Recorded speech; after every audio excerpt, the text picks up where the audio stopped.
Giant World Net Daily, or WND. Dr. Jerome Corsi is with us today, and he's authored some books called the Unfit for Command, the Swift Boat Veterans Speak Out Against John Kerry. I'm sure you remember that. That really shook things up during that campaign. His latest book, the Obama Nation, the Leftist Politics and the Cult of Personality. And then his newest book, what we're going to talk to him about today, and among some other things, The Great Oil Conspiracy. Dr. Corsi, what a delight to have you with us, sir. Great pleasure. Thanks. Great to be here. Well, you're a busy guy, and thanks for you and the whole team there at WND and what you guys do. It is just terrific. You guys got a wonderful website. It's a real honor to work for WND and with Joseph Farah. We appreciate your support and your comments. Thank you. All right. Well, what led you to take on the oil companies? Well, I've been at the oil issue for a long time. I mean, the book, which is just out, The Great Oil Conspiracy, you can see it there. Yeah. Is a book that basically argues that oil is not a fossil fuel. It's not a biological product at all. That oil is a abiotic, a natural product of the earth, created on ongoing basis in the mantle of the earth. No ancient dinosaurs or decaying forests or plankton or amoeba or any other biological material. That oil is actually plentiful, it should be cheap, and natural gas, and that we ought to be able to use hydrocarbon fuel abundantly without damaging the environment. I know this is a message that the left and the mainstream media and the establishment doesn't want communicated. Right. It went back to the Nazi science and showed that even at the end of World War II, our intelligence agents knew that the Nazis had already concluded this, and the only country to take advantage of this knowledge at the end of World War II was Soviet Union. We buried the information. Wow. Well, I think we also know that if you take the right conditions of pressure and heat, you can create it in abundance. Well, that's right. I mean, the equations that the German chemists came up with, called the Fischer Trops equations, which are fundamental. They show how that anything containing hydrogen, something containing carbon under conditions of temperature and pressure, like we find in the mantle of the earth, and in the presence of a catalyst, iron oxide, I mean, there's many catalysts, you can get the hydrogen and carbon to be released from, say, the rock that they're contained in, and combine to form hydrocarbon structures. And once you understand the formulas the Germans derived, it really is not a very complex process. And it's one that the earth can generate and keep generating on an ongoing basis, so that oil is abundant. It's been produced naturally, and hydrocarbons actually turn out to be fairly abundant in our solar system. Not requiring any dying dinosaur to have come into existence. All right, so this really opens up a huge discussion, because why do the oil prices go up and down? Is it really a refinery problem? Why do the prices always go up just before a holiday traveling season, and all the other nonsense that's tied with it? We sit here in Southern Oregon, we look at the price and we go, why? Why does it go to $4 and then back to $3.50 and then back up to $4.10? I mean, what's the deal? Well, and also it is partly refining, but I think you fundamentally have to deal with a mindset that if oil is fossil fuel, there's only so many fossils, so there can only be so much oil. And we've spent in the United States since the end of World War II, really since the 1950s, with this whole peak oil hoax. Basically just a bell-shaped curve that a chemist at Shell Oil one day drew in a napkin and said, we're going to have a lot of oil, then we're going to have peak oil, then we're going to run out. Well, it's just that the predictions on that never came true. I mean, I remember when I was a kid growing up in the 50s, my father saying, well, we're going to run out of this oil. And Dino the dinosaur, remember, was the logo for Right. Sinclair Oil. Right. Well, it's basically a silly proposition. And when you take a look at the statistics, the Energy Information Administration says today that we have 1.3 trillion, with a T, barrels of oil in proven reserves worldwide. That's more than ever in human history, even though the consumption has doubled of oil since the 1970s. So when you think about it, I mean, here we are in a world that is consuming more oil all the time and natural gas, and yet it's still wildly abundant. Hmm. And the other thing I show in The Great Oil Conspiracy, which, is to me, at the back of the book, I've got lots of the Nazi pictures in here, and it's fascinating. But at the end of it, I show, look, the United States is actually positioned to be one of the leaders again in production of oil worldwide. We're right at the edge, even though the administration has been totally hostile to any drilling. Right. We look at the amount of drilling that's been shut down in the Gulf, the EPA restrictions on coal. We're about to have 200 coal producing plants shut down. Mm-hmm. So to answer your first question is, I think the left has waged a war, and it's been helped since the end of World War II by this idea of fossil fuel, that something is wrong with using oil, that we're dependent on it, or that we can't wean ourselves from oil. Well, the truth is, the oil is a natural product of the earth. It's going to be it's actually replenishable. It's so abundant that I can't ever imagine running out of it. And since it's produced by the earth, we can learn to burn it and use oil in a way that is not detrimental to the earth. You can do anything that's detrimental if you do it stupidly. Right. But clean coal technologies, look at the smog in Los Angeles in 1950 compared to today. Right. We've had tremendous advances in learning how to use energy, and I don't see why we shouldn't make oil abundant and cheap, as well as natural gas, and explore the alternatives with hydrocarbon fuels, so we have a supply that doesn't have these peaks and valleys, which are artificially or politically contrived. I really don't blame the oil companies as much of this book as to say, I think the oil companies, if they were given a chance, would tell the American public the truth, that oil is a natural product of the earth, that it's abundant.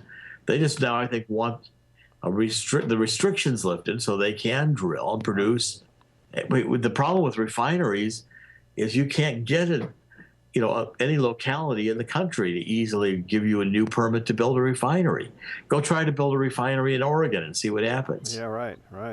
All right, now let's come back to maybe it's somewhat the political side of this. What you're also saying is that the United States is totally energy sustaining, self-sustaining. Completely. There's no reason we have to import any foreign oil. We could be an oil exporter. And I know that sounds revolutionary. I mean, that sounds, we've been all, and we have to, about ration it, stand and wait for it, and Jimmy Carter, and, under Obama, oil is double. There's absolutely no reason for it, because politically, if we had the resolve to say to the oil companies, drill, offshore, we've got abundant oil, not only in the Gulf, but off both coasts. We've now learned how, with new techniques, to derive natural gas, which is abundant in the United States, this hydraulic fractioning and horizontal drilling. We have shale oil that's abundant. We haven't even begun to explore the shale oil. The oil we're getting from Canada, which is out of the tar sands, would have been considered non-conventional oil in the 1950s. But again, as I'm saying, these synthetic oil processes that the Nazis knew, which is converting shale into gasoline, these are processes that are easily understood, and they're not difficult in terms of chemical processes to do. They just take the political resolve to say, okay, we're going to go with these resources, we're going to go get them. We're going to have refineries. We're going to produce them. And if done so, there's no reason we couldn't reduce the cost of gasoline at the pump by half right now. Dr. Corsi, isn't there also evidence that we have the science and the technology to take the current oil that we're using and stretch it by means of additives, or even some technical devices added to engines that would increase the efficiency of a truck or a car? Yes, no reason. Absolutely. It's exactly right. I mean, T. Boone Pickens has been saying, and I think correctly, that if we converted a lot of our long haul trucks to liquid natural gas as an alternative to diesel fuel, it would not only burn cleaner, but it would be more efficient and cheaper and an excellent use of the resource. We have abundant natural gas. There's no reason an engine can't, a gas producing engine. I mean, I think these electric engines are just worthless. They're politically driven. You can't organize energy policy around political partisan preference. Right. In the last 3 days, you've probably been watching the news like I have. Everybody going, what poll can you trust? And what's happening out there? I thought that Dick Morris last night, I don't know if you saw that segment on Fox, but he did an excellent job pointing out how this nonsense is occurring. And yet the alphabet media is championing it as truth. And now the cable news and people like yourself and others are saying, hey, wait a minute, these things are not telling the truth. Well, that's right. I mean, I did see the segment. I thought Dick Morris did a good job with Bill O'Reilly last night. Here's the issue. The polls have to have a model. By the way, I taught statistics when I was in the university. I did a lot of research when I was, after I got my Harvard PhD, I did a lot of federally funded research. And polling, you've got to have a model. In other words, you've got to say how many Democrats, how many Republicans, what's the mix of people that we're going to ask questions of. And the polls have been choosing the 2008 voting model, in which there was about a plus 8% more Democrats voting than Republicans. Now, that again is because of the exceptional nature. In 2008, you had Barack Obama, new face, hope and change, a lot of excitement, first black president, a lot of people really behind the campaign emotionally and for reasons that, are not reflected even in 2010. Mm-hmm. If you go back to 2000 or 2004, you've got either an even number of Democrats and Republicans or an actual +3 Republican edge in 2004. In 2012, the Democrats are not going to vote with the enthusiasm that they did in 2008. You don't even have the same number of Democrats registered in the states. The registration are people who voted in 2008 as Democrats and then didn't subsequently vote. 2010 is a much better model. So what the networks, what all the polls have been doing is using this biased 2008 model as if the same pattern of voting were going to occur this year. And that, of course, skews these polls in favor of Democrats who are more highly weighted, up to +8 or +10. 10% more Democrats in the polls ask questions than Republicans. And if you went to a model likely to what's going to happen in the voting this year, actually it turns out Romney may be ahead across the board. I'd urge your listeners and viewers to go to a website called unskewedpolls.com, which readjusts the polls in the type of model that Rasmussen might use. He's been the most reliable. And it turns out that Romney's ahead on the polls by 7.8%. The same polls, wow, just reevaluated for a more honest model. Now, one thing I learned as I've been uncovering this myself, and by the way, I was chairman of the Republican Party in the state of Oregon for 4 years, so I know what a push poll is all about.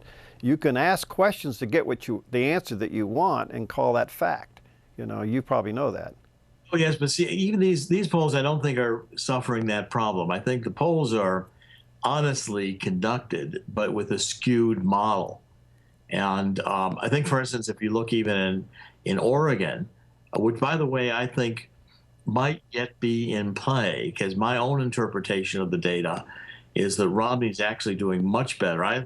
I'm comparing this to the Carter-Reagan election in 1980 and seeing that really you've got Romney positioned, I think, for an October surge in the polls. And one of the other things, I think there's good indication that the polls you're hearing, which are politically driven, certainly when CBS, ABC, NBC, New York Times, et cetera, get these polls, they pump them out because they want to discourage Romney supporters or conservatives to think it's already over, which is hardly the case. It's really just beginning. When you look at the dissatisfied questions, going in the wrong direction questions, you see an enormous number of people saying the economy's going in the wrong direction. The foreign policy, especially with the recent upheavals in Lebanon, which is terrorism, the confusion of the administration of foreign policy, all these indices, internals of these polls, are very negative for Obama. They say, well, if that's the case, how can Obama be 7 points ahead? And it's only because you've got this weighting in terms of favoring Democrats who question, more of them included in the poll, such as according to a 2008 model, that skews the data and takes the top number and makes it wrong. I'm looking at the internals of the polls. And by the way, I've had some access to the internals of the polls from both camps. And I can tell you the Obama people really don't think they're going to win, despite what you're hearing in the polls across the country. The Obama people are taking a much more realistic view and expect it not only to be a close election, but expect Obama to even have to be challenged in states like Oregon. You know, there's a couple things there. I didn't begin to think that way, that the Obama administration now may be throwing in the towel, until his whole response of the UN General Assembly, when he didn't meet with any world leaders, but Hillary did. So she's running around taking her picture with all these world leaders. He's nowhere to be found. You kind of get the feeling this is a setup for 16. Well, in fact, I wrote on WND, I had some excellent intelligence that Penny Pritzker, one of the top billionaire funders of Obama, is in the market now for a retirement home for Obama in Hawaii, and they want it for January 2013. I mean, just don't, take a look at WND and the work I've done, going back to when I wrote the Obama Nation. I think now, when I wrote the Obama Nation, it was, castigated, saying Obama was trained by communists, that he was going to redistribute income, that he was going to have a very weak foreign policy, that he was going to abandon Israel. Well, now all that's common wisdom. I think we've also done a lot of damage to Obama in terms of raising these eligibility questions, birth certificate, missing school records, is he an Indonesian citizen?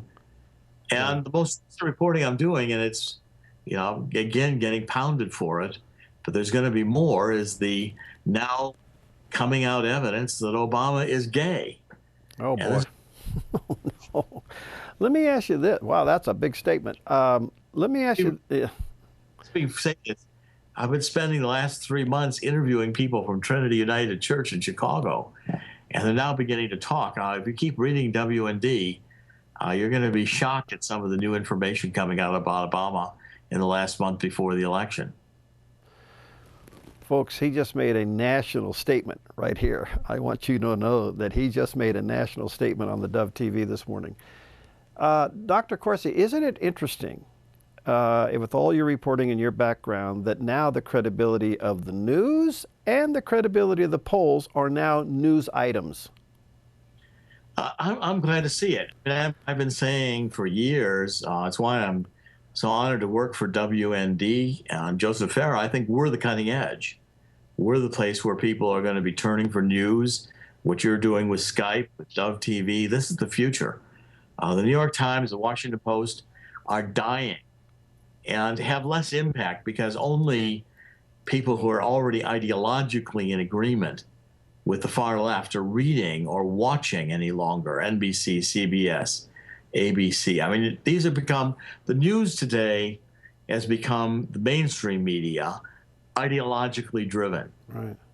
Where I think the standard of journalism that I grew up with was really, you want to be nobody's friend in politics. The journalist's job is to be the watchdog. I mean, I wrote very critically of George W. Bush. I expect that if Romney wins, and I fully do expect Romney to win, I think I'll be critical of Romney, I'm sure. WND will be examining policies and programs of a Romney administration. With the Obama administration, it's just target rich. I mean, Yeah. pick your area. The economy is dismal. The employment numbers are still in the tank. We have Benjamin Netanyahu, in the United States with Iran virtually declaring war on Israel, and the president doesn't have time to meet with him, even though he's got time to go on The View. And but Obama is no longer. The reporting I'm going to do in the last month is going to be shocking. Is not only is he going to say that Obama's gay, but that there's strong evidence he's still doing drugs, that he is not working, he doesn't like the job, that basically the White House is not an active policy shop. Obama doesn't attend meetings. He's MIA. He doesn't like the job of president. We've got basically a faux president. He's going through the motions, but he certainly does not have the training or the background any more than when he was in the state Senate in Illinois or when he was a U.S. senator. I mean, where's the Obama legislation that he proposed as a senator? He was barely in the U.S. Senate for 20 minutes before he ran for president.